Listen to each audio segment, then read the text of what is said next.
Bom, vamos direto ao ponto nesta nossa análise de hoje. A vida, vira e mexe, joga a gente no meio de umas tempestades absurdas, na verdade. Hoje, o nosso foco vai ser mergulhar de cabeça na famosa jornada do herói e no enfrentamento das nossas sombras internas. A gente vai usar as lentes da psicologia analítica e da mitologia para mudar completamente a forma como encaramos os perrengues. A ideia aqui é parar de olhar para as dificuldades como um sofrimento totalmente aleatório e entender que essa descida aos nossos próprios infernos é absolutamente necessária para alcançar uma verdadeira integração psicológica. E olha, essa citação ilustra perfeitamente onde essa nossa jornada começa. A espiritualidade é para quem já foi ao inferno e saiu dele. Uau! Essa frase é um soco no estômago e quebra na hora aquela ilusão romantizada de que evoluir mentalmente é só pensar positivo e viver de luz. Não! O verdadeiro crescimento psicológico exige bater de frente com a realidade crua, exige sobreviver ao inferno das provações do dia a dia. O amadurecimento não nasce no sofá, no conforto. Ele é forjado ali, no fogo das experiências mais duras. Parte 1. A falsa sensação de conforto. É até curioso notar como a humanidade atual muitas vezes prefere ignorar o chamado da aventura e se esconder em bolhas de segurança, fugindo de qualquer dor ou questionamento mais profundo. Temos aqui um contraste que chama muito a atenção. De um lado, a gente vê aquela velha busca por soluções prontas. Sabe quando bate o desespero e procuramos uma força mágica para resolver a insatisfação no trabalho em um passe de mágica? Pois é.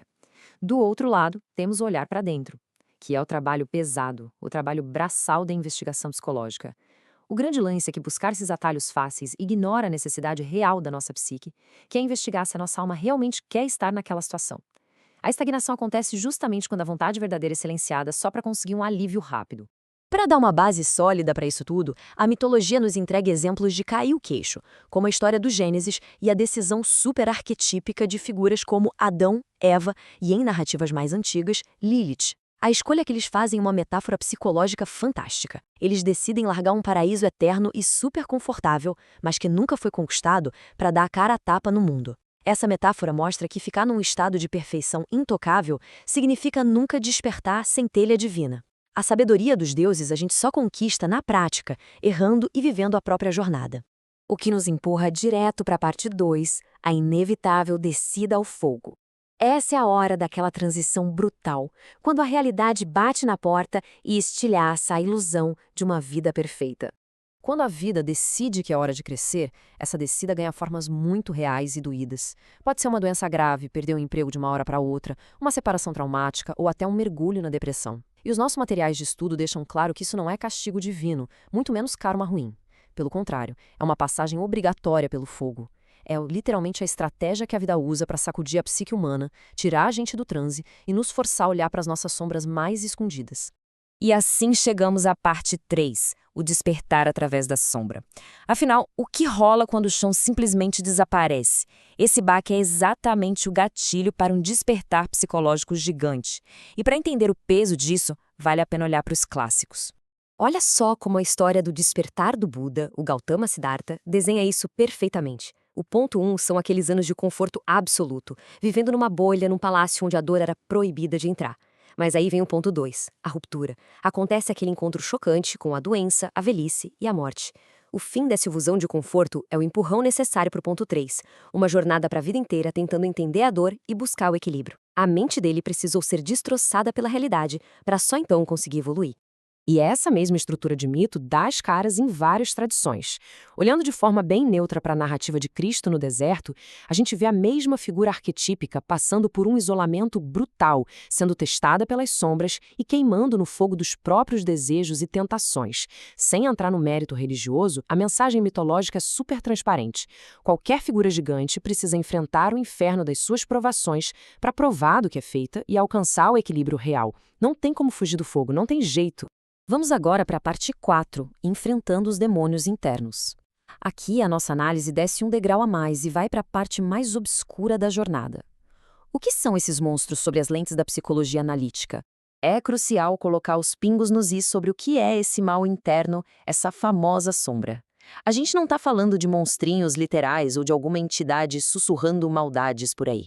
A sombra é um amontoado dos nossos próprios pensamentos desequilibrados, aqueles desejos que a gente esconde a 7 chaves e várias energias inconscientes. Sentir uma raiva explosiva e irracional não é culpa do universo, é a nossa própria psique trazendo esse material reprimido para a superfície. Entender isso é o pulo do gato, porque culpar fatores invisíveis é só uma desculpa esfarrapada para não assumir as rédeas da própria cabeça. Com isso em mente, os autores oferecem um passo a passo bem prático para quando somos jogados nesse abismo. O primeiro passo: jogar fora toda a arrogância. É preciso ter humildade de verdade diante do desconhecido. O segundo passo é um alerta gigante. Não enfrente a dor de forma reativa. Sair dando soco nas próprias emoções só deixa elas mais fortes. E o terceiro passo, que soa contraintuitivo, mas é vital: reverenciar e tentar entender essas energias mais densas. A gente precisa respeitar a nossa própria escuridão como parte da nossa composição, senão ela continua agindo como um monstro faminto. Avançando para a parte 5, o princípio da polaridade. Quando a gente finalmente aceita e respeita essas sombras, alcança um nível filosófico muito superior sobre as loucuras que habitam a mente. Para organizar bem essa ideia, trazemos o princípio do Caibalion. É um conceito hermético maravilhoso que manda real. Absolutamente tudo no universo funciona na base da polaridade. Ou seja, tentar viver 100% na luz, sendo perfeito o tempo todo, é uma falha de cálculo da psique.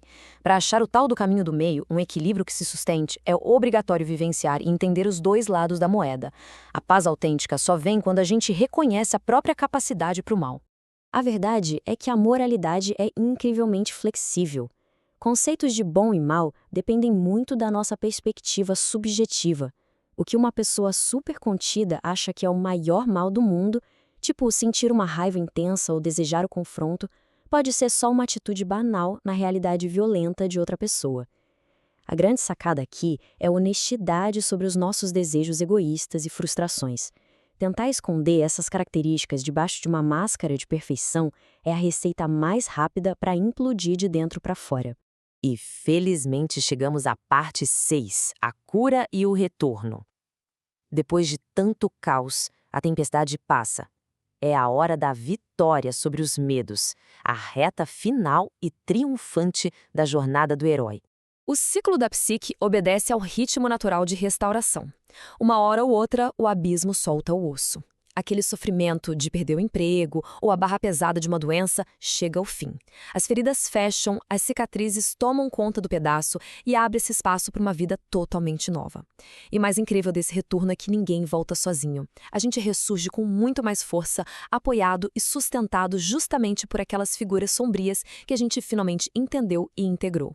O que nos leva a esta reflexão incrível: as cicatrizes precisam estar presentes para que se lembre do quão forte se foi para superar o momento. Gente, isso é um baita lembrete. Nenhuma barra pesada deve ser apagada da memória. As marcas emocionais e mentais que o fogo deixou são nossos troféus de resiliência. Elas garantem que a nossa jornada de autodescoberta não seja esquecida na primeira oportunidade de conforto que aparecer. E para amarrar tudo, deixo esta pergunta para explodir a cabeça. Depois de entender como é importante descer até o nosso próprio inferno pessoal, fica a questão: será que as cicatrizes que a humanidade carrega são só punições? Ou elas são a prova inegável de que a centelha divina, que estava escondida lá no escuro, finalmente acordou dentro da psique? Mudar essa perspectiva vira completamente o jogo de como encaramos a vida e os baques que levamos. O desafio está lançado.